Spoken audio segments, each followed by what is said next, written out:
จะขอสัญญาด้วยหัวใจ จะรักแค่เธอคนเดียวคนนี้จะดูแลรักเธอให้ดีไม่ทำให้เธอต้องเสียใจ เขาได้ใจเอาแล้วก็เบาเสียงไหนพุทโธไม่นะโถ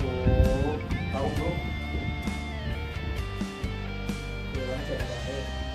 ทำโธไม่นะโถเดินมาคุณเจ้าคือคุณเพิ่งประเสริฐของเจ้าทำโธไม่นะโถ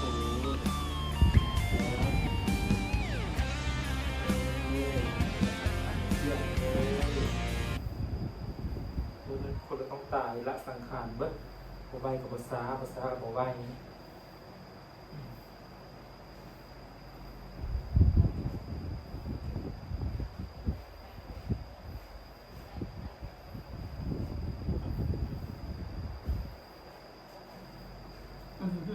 กิจบัตรของฉันฮะตีหัว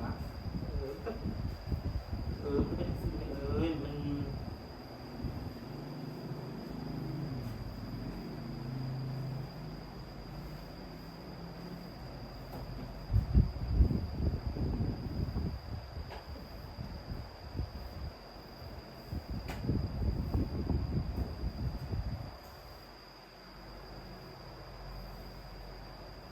ใครบ้าง